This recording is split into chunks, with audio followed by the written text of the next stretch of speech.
कल देश की करोड़ों महिलाओं की नजर संसद पर थी। देश की नारी शक्ति देख रही थी। मुझे भी ये देखकर बहुत दुख हुआ कि जब ये नारी हित का प्रस्ताव गिरा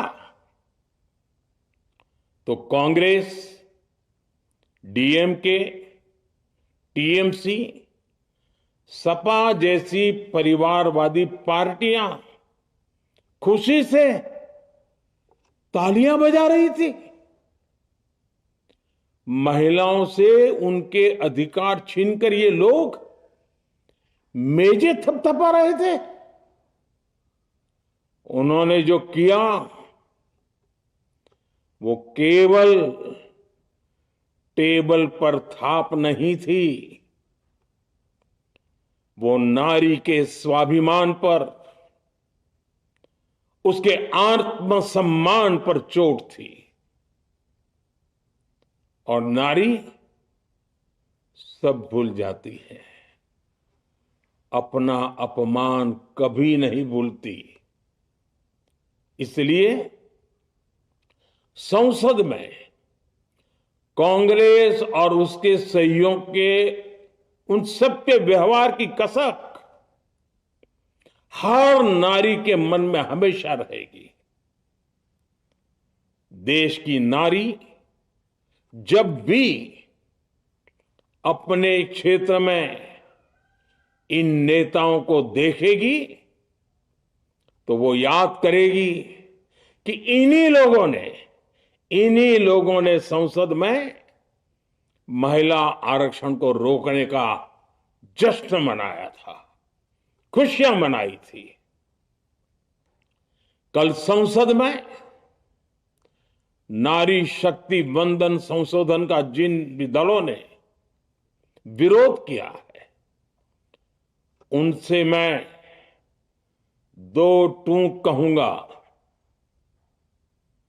ये लोग नारी शक्ति को फॉर ग्रांटेड ले रहे हैं। वो ये भूल रहे हैं कि 21वीं सदी की नारी देश की हर घटना पर नजर रख रही है।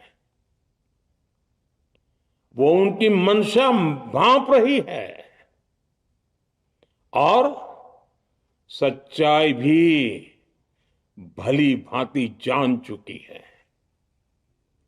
इसलिए महिला आरक्षण विरोध करके जो पाप विपक्ष ने किया है, इसकी उन्हें सजा जरूर मिलेगी। इन दलों ने संविधान निर्माताओं की भावनाओं का भी अपमान किया है और जनता द्वारा इसकी सजा से भी वो बच नहीं पाएंगे। सदन में नारी शक्ति वंदन संशोधन किसी से भी कुछ छीनने का नहीं था। नारी शक्ति वंदन संशोधन हर किसी को कुछ न कुछ देने का था, देने के लिए संशोधन का था। ये 40 साल से लटके हुए नारी के हक को 2029 के अगले लोकसभा चुनाव से उसका हक देने का संशोधन था। नारी शक्ति वंदन संशोधन 21वीं सदी के भारत की नारी को नए अवसर देने, नई उड़ान देने, उसके सामने से बाधाएं हटाने का महायज्ञ था। देश की 50% यानी आधी आबादी को उसका अधिकार देने का साफ नियत के साथ, ईमानदारी के साथ किया गया एक पवित्र प्रयास था। नारी को भारत की विकास यात्रा में सहयात्री बनाने और सबको जोड़ने का प्रयास था। नारी शक्ति वंदन संशोधन समय की मांग है।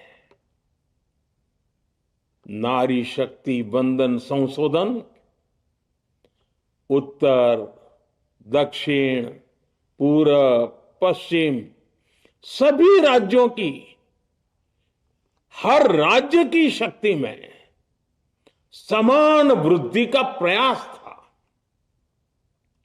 ये संसद में सभी राज्यों की आवाज को अधिक शक्ति देने का प्रयास था।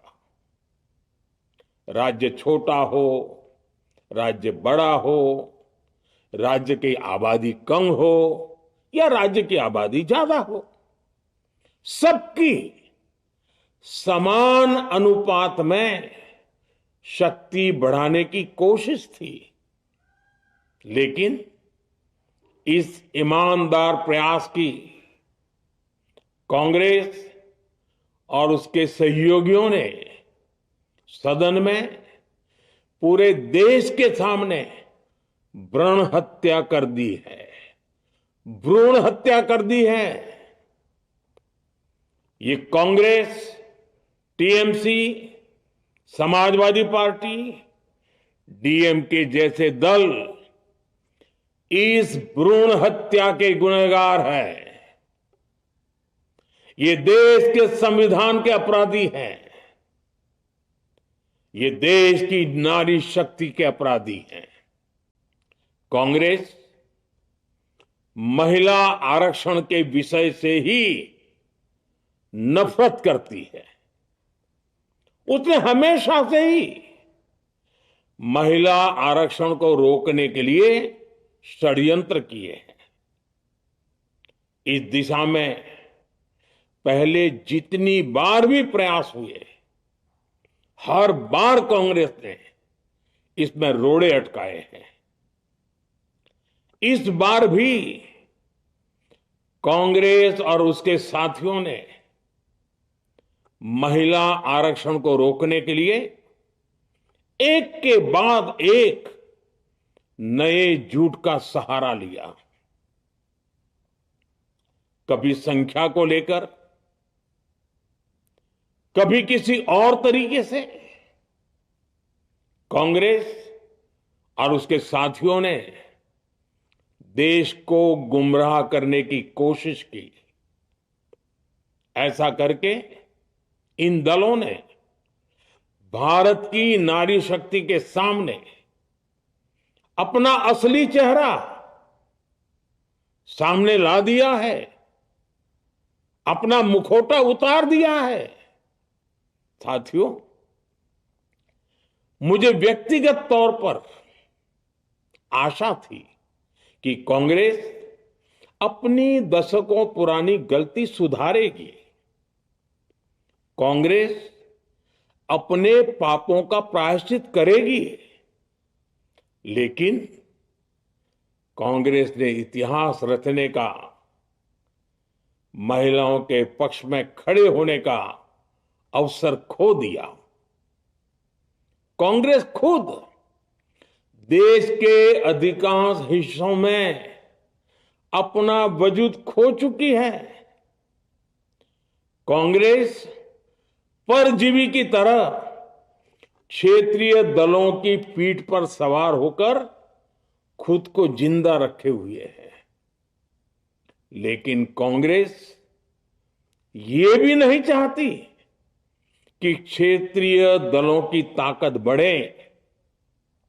इसलिए कांग्रेस ने इस संशोधन का विरोध करवाकर अनेक क्षेत्रीय दलों के भविष्य को अंधकार में धकेलने का राजनीतिक षड्यंत्र किया है।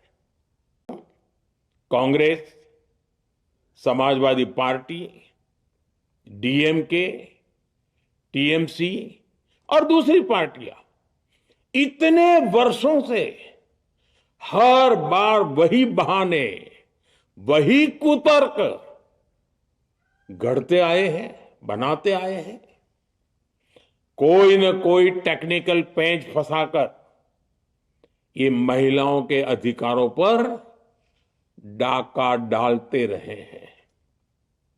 देश राजनीति का ये भद्दा पैटर्न बराबर समझ चुका है और उसके पीछे की वजह भी जान चुका है। भाइयों बहनों, नारी शक्ति वंदन अधिनियम के विरोध की एक बड़ी वजह है इन परिवारवादी पार्टियों का डर। इन्हें डर है अगर महिलाएं सशक्त हो गई तो इन परिवारवादी पार्टियों का नेतृत्व खतरे में पड़ जाएगा। ये कभी नहीं चाहेंगे कि उनके परिवार के बाहर की महिलाएं आगे बढ़े। आज पंचायतों में, लोकल बॉडीज में जिन हजारों लाखों महिलाओं ने अपनी क्षमता को साबित किया है, जब आगे बढ़कर लोकसभा और विधानसभाओं में आना चाहती हैं, देश की सेवा करना चाहती हैं, परिवारवादियों के भीतर उनसे असुरक्षा की भावना बैठी हुई है। परिसीमन के बाद महिलाओं के लिए कहीं ज्यादा सीटें होगी, महिलाओं का कद बढ़ेगा। इसलिए इन लोगों ने नारी शक्ति वंदन संशोधन का विरोध किया है। देश की नारी शक्ति